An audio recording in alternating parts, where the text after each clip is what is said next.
So I think one more thing we want to show today, you know, I know people have still been clamoring for like, we just want to see a full match. Just show us a match end to end. So we have that here today. We're going to do that right now.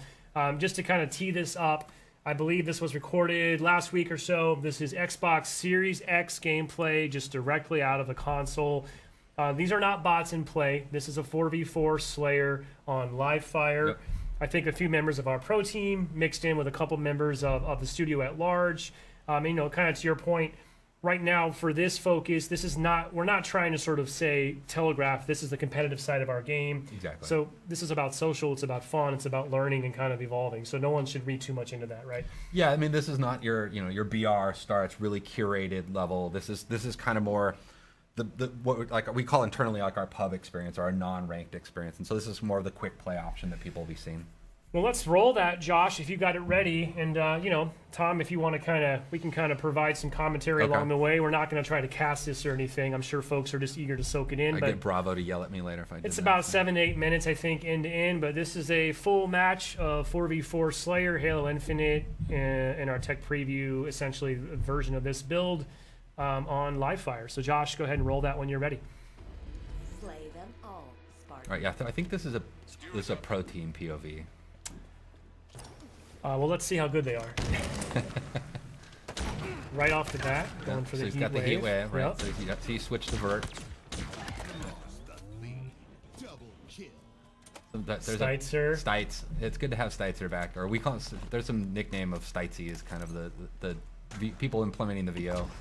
They threw down a shield, covered the position. Yeah, I like that little peek technique. I haven't personally done that, to be honest. Yeah, I feel like I learned a lot by watching this pro team video actually and how to play it. Like we watch them, we have regular weekly play tests with them. I don't play with them generally because they're so good, and we put our kind of better players up against them. Also noticed that player went straight for the power weapon that spawns on this map in Slayer, which is hard for me to use, if I'm being honest. So you'll see, like, I mean, so you can see the friend foe. That's one of the obvious things you're looking at here. I know Sam was talking about it earlier. This is something that we've continued to kind of iterate and evolve, even beyond this build. I think this might be our main build right now. This power weapon spawns there. The skewer is it's satisfying as heck, but it's hard for me to use. I am worse at that gun than I am with the commando rifle for sure. When you hit a target, like especially a vehicle, it's super satisfying.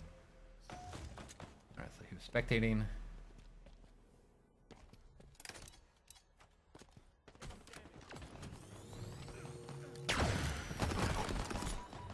He missed the nuke. Tried for it. Tried for it. Grenade successful. Hard for us to hear in studio, but I believe you'll hear some personal AI coming through. Yeah, you're hearing. There's a few things. So there's the Spartan chatter that we had in Halo 5. It really just kind of brings the battlefield, gives a lot more like reaction feedback to what's going on in the game. But you'll hear this personal AI, and what we did with them is we replaced what was called Spartan Leader, or Team Leader, and it's just a more personal version of that, and they have a lot of personality, and so it lets you kind of swap around and kind of customize that feedback, and they give you a lot of low-level fit. Pulled the power up. Yeah, I was just going to mention, you know, that's a change, right? It doesn't activate on pickup anymore. You can hold on to it. Yeah, we think that'll bring a lot in the long term and allow us to do more things with power-ups than kind of just, you know, traditional kind of just quick stat kind of reflections, but having like really the notion of power equipment in the game. One thing that we won't see in this point of view, I really love the visual language that you and the team have introduced. It's very obvious when someone's pocketing a power-up like that. You'll see a glowing trail Yeah, there's behind like them. a contrail behind them. Yeah, that was a big thing, is making sure we at least telegraphed that information. That was, you know, making that switch. There was a lot of critical lenses on making sure that there was at least a readability to it in the gameplay.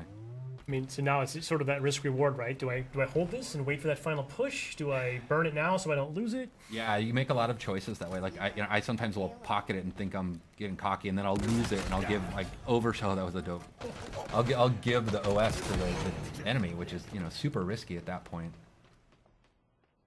We're seeing a couple of little sort of, what do we call those, tutorial tips popping up there, which Yeah. you can turn off in the settings. Yeah, you can right? turn them off, but on they're death tips is what we call them. But yeah, giving a little bit of feedback, you know, about the type of weapon that killed you, or like how you can respond better to it.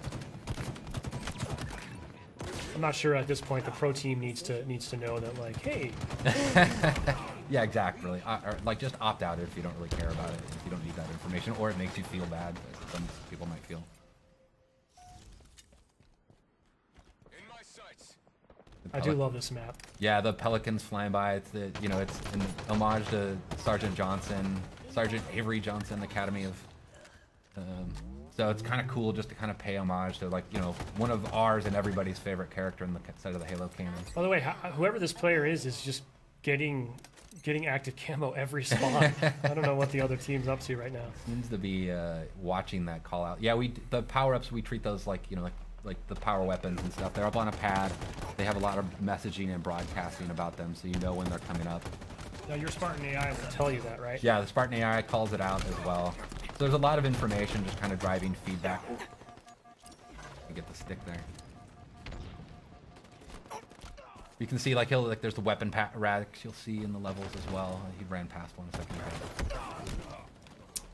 Yeah, right Yeah, back it's in the there background, right? Yep. What's cool about them is, like, you know, before you might run past where a weapon would spawn and then not realize that it's coming up in 2 seconds, and it could change your choice and, like, how you deal with it. Like, when we playtested this morning, I actually stopped at one point on a weapon rack because I was like, oh, it's like 2 seconds out. I might as well wait for it and switch out my pistol, which I think I'm just telling everybody that I'm really bad with a lot of the guns in our game.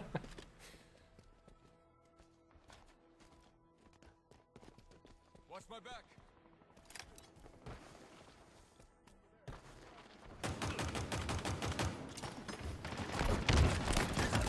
That was nice. I do love the sidekick. It's really cool, and, like, when somebody's really good with it, it's really threatening because they can just feather that thing super fast and just crack This player really likes this little, like, drop wall kind of covering a technique, post, huh? yeah. And, like, kind of locking down an entryway so they can watch their backs.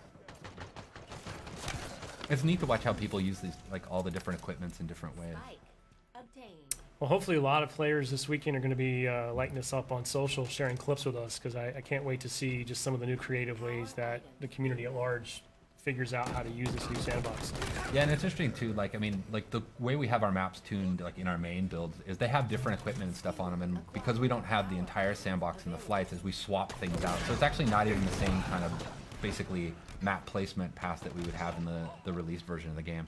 But we, you know, it just at least gives us something so we can get something in there for people to play with.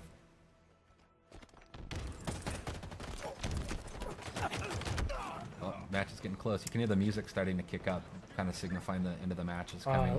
I do love that. The multiplayer music, very cool. I'm really proud of the multiplayer music. There's a cool story about how we got to basically getting the music in the game.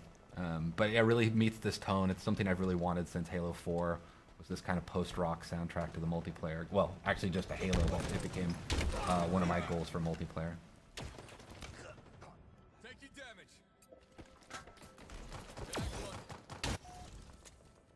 Last kill. Lost a teammate. 5 minutes remaining. Cool.